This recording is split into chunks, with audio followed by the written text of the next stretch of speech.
السلام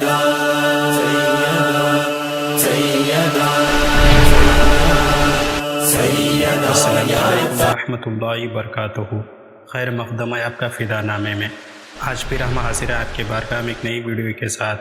آج ہم ایک عظیم ہستی کو خراج عقیدت پیش کر رہے ہیں جو حضور سرور کائنات، ہادی عالم، امام الانبیاء، سید المرسلین، خاتم النبیین، حضرت محمد مصطفیٰ صلی اللہ علیہ وسلم کے رفیق سفر و حضر، یار غار و مزار، خلیفہ اول سیدنا حضرت ابو بکر صدیق رضی اللہ عنہ کی پیاری بیٹی سیدہ عائشہ صدیقہ رضی اللہ عنہا، حضور اکرم کی زوجہ محترمہ اور امہات-ال-مومنین میں بلند مقام کے حامل ہیں۔ ان کا لقب صدیقہ اور حمیرہ ہے، کنیت عبداللہ ہے۔ یہ کنیت خود حضور اکرم صلی اللہ علیہ وسلم کی تجویز فرمائی بھی تھی۔ اس کی تفصیل یہ ہے کہ عرب میں کنیت رکھنا شرافت کا معیار اور علامت سمجھی جاتی تھی۔ ایک دن انہوں نے نبی اکرم صلی اللہ علیہ وسلم سے عرض کیا کہ عرب کی عورتیں کنیت سے مشہور ہیں، یا رسول اللہ میری بھی کوئی کنیت تجویز فرما دیں۔ اس پر آپ پیارے مصطفیٰ صلی اللہ علیہ وسلم نے فرمایا اپنی کنیت عبداللہ کے نام کی نسبت سے عبداللہ رکھ لو۔ واضح رہے حضرت عبداللہ سیدہ عائشہ صدیقہ رضی اللہ عنہا کے بھانجے تھے۔ سیدہ عائشہ صدیقہ رضی اللہ عنہا نبی کے اعلان نبوت کے 4 سال بعد پیدا ہوئی۔ اس طرح انہیں یہ بھی اعزاز حاصل ہے کہ یہ پیدائشی مسلمان تھیں۔ ایک ایسا اعزاز ہے جو حضرت عائشہ صدیقہ رضی اللہ عنہا کو اسلام کے ان برگزیدہ شخصیات کی فہرست میں داخل کر دیتا ہے جن کے کانوں نے کبھی کفر و شرک کی آواز تک نہیں سنی۔ سیدہ عائشہ صدیقہ رضی اللہ عنہا انتہائی ذہین تھی اور انہیں یہ بھی اعزاز حاصل ہے کہ علمی طور پر صحابیات میں سب سے بڑی فقیہ تھی۔ نبی کریم صلی اللہ علیہ وسلم نے نکاح سے پہلے انہیں 2 مرتبہ خواب میں دیکھا کہ وہ ریشمی کپڑے میں ملبوس ہیں۔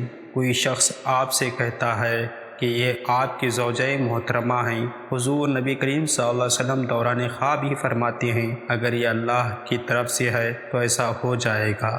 اسی خواب کی بنیاد پر رسول اللہ صلی اللہ علیہ وسلم نے حضرت ابو بکر صدیق رضی اللہ عنہ کے یہاں عائشہ صدیقہ رضی اللہ عنہا سے نکاح کا پیغام بھیجوایا۔ اتنا سننا تھا کہ سیدنا ابو بکر صدیق رضی اللہ عنہ خوشی سے پھولے نہ سمائے تھے کہ ان کی صاحبزادی تاجدار مدینہ فخر کائنات محمد مصطفیٰ صلی اللہ علیہ وسلم کی نکاح میں آئیں۔ چنانچہ فوراً راضی ہو گئے اور شوال کے مہینے میں 400 درہم کے حق مہر پر آپ کا نکاح ہوا۔ خطبہ نکاح خود حضرت ابو بکر صدیق رضی اللہ عنہ نے پڑھایا۔ اس وقت حضرت عائشہ صدیقہ رضی اللہ عنہا کم سن تھی۔ واضح رہے کہ صرف عقد نکاح تھا جس میں رخصتی کی نوبت اس وقت تک نہیں آئی۔ یہ اللہ تعالیٰ کی حکمت تھی اور انتخاب بھی اللہ ہی کا تھا۔ حضرت عائشہ صدیقہ رضی اللہ عنہا انتہائی ذہین تھی۔ نبی کا لایا و دین جس طرح انہوں نے محفوظ کر کے عام فرمایا، یہ بات اللہ تعالیٰ کی حکمت اور دین کی حقانیت کا ثبوت ہے۔ آپ کے علاوہ جتنے بھی نکاح ہوئے وہ عمر رسیدہ عورتوں سے ہوئے۔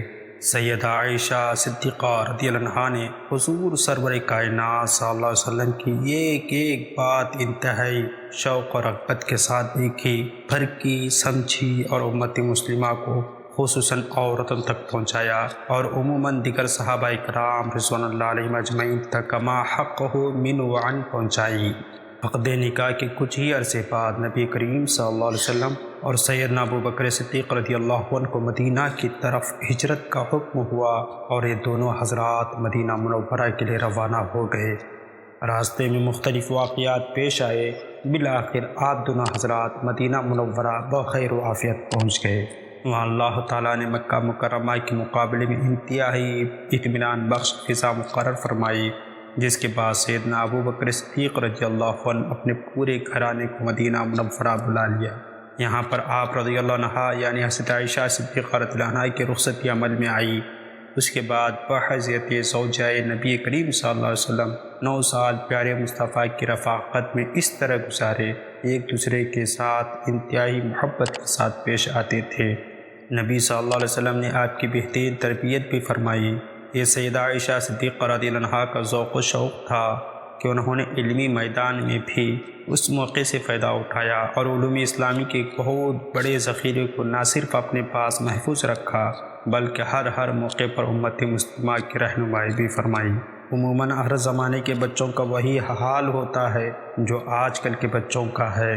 7-8 برس تک انہیں کسی بات کا مطلق ہوش نہیں ہوتا، نہ ہی وہ کسی بات کی تہ تک پہنچ سکتے ہیں، لیکن حضرت عائشہ صدیقہ رضی اللہ عنہا کی ایک ایک بات یاد رکھتی تھی حضرت عائشہ صدیقہ رضی اللہ عنہا لڑکپن کی ایک ایک بات یاد رکھتی تھی اور ان کی روایت کرتی تھی، ان سے احکام بھی اخذ کرتی تھی۔ لڑکپن کی کھیل کود میں کوئی آیت کانوں میں پڑ جاتی تو اسے بھی یاد رکھتی تھی۔ کم سنی اور کم عمری میں ہمیشہ ہوش مندی اور قوت حافظہ کا یہ عالم تھا کہ ہجرت نبوی صلی اللہ علیہ وسلم کے تمام واقعات بلکہ جزوی باتیں تک ان کو یاد تھیں۔ ان سے بڑھ کر کسی صحابی نے ہجرت کے واقعات کو ایسی تفصیل کے ساتھ نہیں بتایا۔ حضرت عروہ بن زبیر کا قول ہے کہ میں نے قرآن و حدیث، فقہ و تاریخ اور علم الانساب میں ام المومنین حضرت عائشہ صدیقہ رضی اللہ عنہا سے بڑھ کر کسی کو نہیں دیکھا۔ احنف بن قیس اور موسیٰ بن طلحہ رضی اللہ عنہم کا قول ہے کہ حضرت عائشہ سے بڑھ کر میں نے کسی کو فصیح اللسان نہیں پایا۔ حضور صلی اللہ علیہ وسلم جہاں عام حالات میں اپنے ساتھ حضرت عائشہ صدیقہ رضی اللہ عنہا کو رکھا کرتے تھے، وہاں کئی مواقع پر بھی سفر میں بھی آپ کو اپنے ساتھ لے گئے، جن میں غزوات کے سفر بھی شامل ہیں۔ رسول صلی اللہ علیہ وسلم کے اس دنیا سے پردہ فرمانے کے وقت آپ کی طبیعت کئی روز علیل رہی، بیماری نے شدت اختیار کی۔ حضور صلی اللہ علیہ وسلم نے اپنی تمام ازواج مطہرات سے اجازت چاہی کہ آپ کی تیمارداری حضرت عائشہ صدیقہ رضی اللہ عنہا کے یہاں کی جائے۔ تمام ازواج مطہرات نے بخوشی اس کی اجازت دے دی۔ پیارے مصطفیٰ صلی اللہ علیہ وسلم سیدہ عائشہ صدیقہ رضی اللہ عنہا کا تشریف لے آئے اور وصال تک انہی کے یہاں رہے۔ سیدہ عائشہ صدیقہ رضی اللہ عنہا سورہ اخلاص، سورہ فلق اور سورہ ناس پڑھ کر رسول صلی اللہ علیہ وسلم کے ہاتھوں پر دم کرتی تھی۔ نبی کریم صلی اللہ علیہ وسلم کی حیات طیبہ کے آخری لمحات میں یہ سیدہ عائشہ صدیقہ رضی اللہ عنہا کے لیے بڑا اعزاز تھا۔